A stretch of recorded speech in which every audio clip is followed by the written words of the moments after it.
That's not right. No, Remy va a quitar mi dinero, dígale. Back up, back up. Oh, that's not right. ¿Por qué va a quitar mi dinero? What's that? We don't mind if you guys want to observe. We just want you within a good distance so that you can conduct your business. Yeah, that's not right.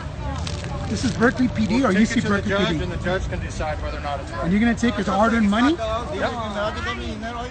People could drink on campus on football games and no tickets, but a hard-working man selling hot dogs, earning a living, gets his money taken away and a ticket. He doesn't have a permit. You must have voted Wow. Wow. Yep, this is law and order in action. Law and order. No, it's not. I see people drinking in public on campus who are not hardworking. Did you call us? Go down the street Did you call us? Did you call us? I am telling you right now. Did you call us? Go down You didn't call 200 us. feet, Okay, thank you. walk 200 feet to your left, and you'll see drinking in public, but a hardworking man gets his money taken away and a ticket. That's not right. That ain't right, man. That ain't right. What's that? Law and order for the few. Give you the money. That ain't right, man. That ain't right. Good cop, way to go. Good job. That ain't right, man. Good job, dude. You really did a great You're welcome. job there. Thank you. Nice work. Yeah. You protected us. Yeah. Protected the public. That ain't right. You're welcome. Hey, I'm working for you. not for me, brother.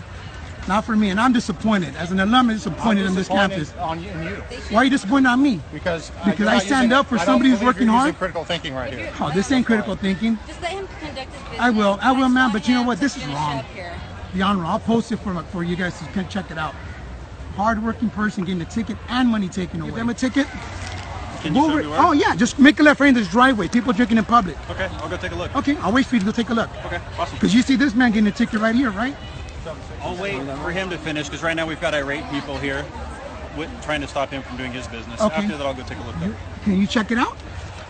Yes. You can't check it out? I said yes. Okay. I'll wait till you go check it out. Then. All right. That's wrong. Juan, ¿Y qué estás vendiendo, Juan? hot dogs. ¿Y qué pasó ahorita con los policías aquí de UC Berkeley? Me dieron ticket porque dicen que no puedo vender aquí. Gracias, Juan.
The hot dog vendor is not alone.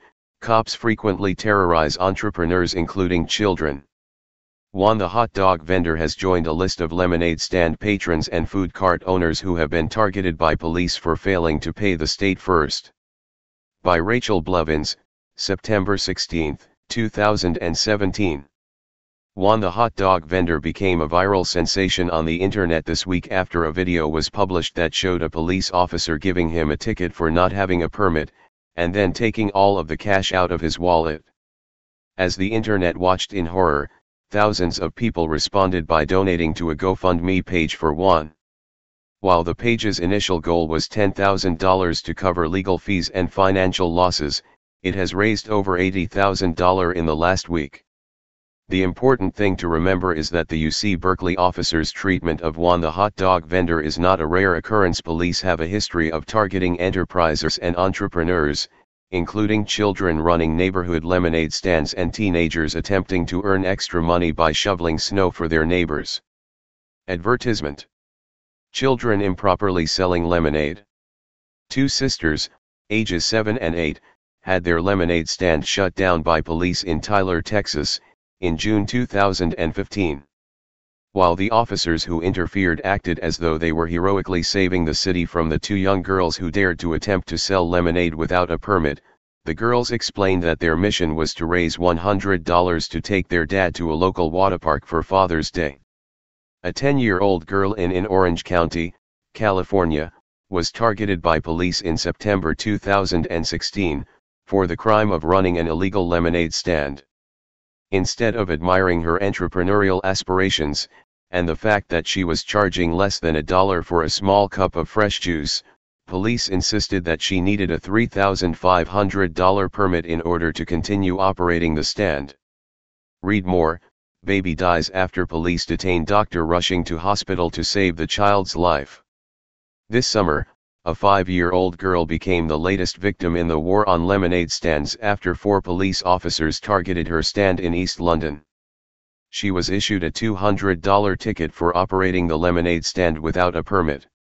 While the fact that 4 officers were devoting their time to ensuring that a 5-year-old girl did not harm the public by selling them lemonade is one thing, the fact that instead of just asking the family to close up their stand, the officers issued the poor girl a ticket of $200 is absolutely ridiculous.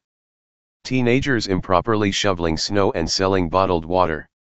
2 teenage boys in Bridgewater, New Jersey, felt the wrath of the police state in January 2015 when they prepared for an oncoming winter storm by going door to door and advertising their snow shoveling services to neighbors. The high school students were reprimanded by police, who insisted that in order to receive any compensation for helping their neighbors rid their driveways of snow, they needed a $450 permit that would be valid for 180 days. 3 teenage boys were apprehended and detained by police in Washington, D.C. in June, for the crime of improperly selling bottled water. The boys, who were offering bottles of drinking water to tourists visiting the Smithsonian Castle, were not charged for their heinous actions. However, they were detained by undercover officers in plain clothes, and the fact that the boys were forced to sit handcuffed in public until the officers decided they could leave, created a public spectacle. Adults improperly selling food and flowers. Just as Juan the hot dog vendor was recently targeted by police, food vendors in Sacramento, California, were subjected to similar treatment in May. Armed agents raided a local park where they seized food carts and destroyed food, all over the claim that the vendors did not have permits. However, it should be noted that the majority of the food vendors present had applied for permits, they just had not yet been granted. Read more. Watch, cops hold down nonviolent man as crazed cop smashes in his face. The Alameda County Sheriff's Office took to Facebook in May to brag about successfully getting another hardened criminal off of the streets in San Lorenzo, California. However, the suspect in question was apprehended for the heinous crime of selling fruits and vegetables on the side of the road. The internet responded with criticism of the officer's heroic actions, with one user reminding the sheriffs that legality does not equal morality, and another user writing, "Justify however you want, if a deed doesn't have an identified victim, it's not a crime and you become the criminal." Badges don't grant privileges of immorality. Police in Paris, California, saved residents from the danger of a woman attempting to earn money by selling flowers in July.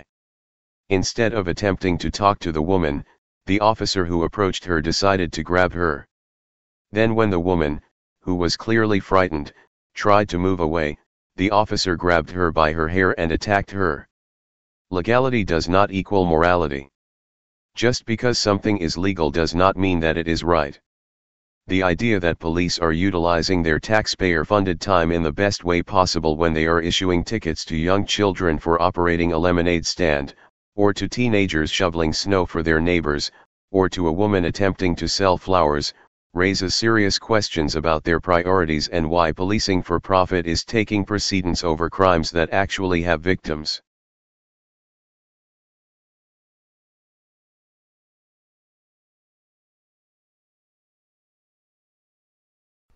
Hey Charlotte County, this is Charlotte County COPWATCH, and I'd like to thank you for all your years of support through the years. As a result, this channel has grown and allowed me an equity partnership in carmarshal.com. Please take the time to check them out. They help you buy and sell your next car, even have a negotiating tool to save you from the hassle of haggling with multiple dealers. The link is in the description below. Please click and help support and give if you can too through PayPal or Patreon. Thanks again.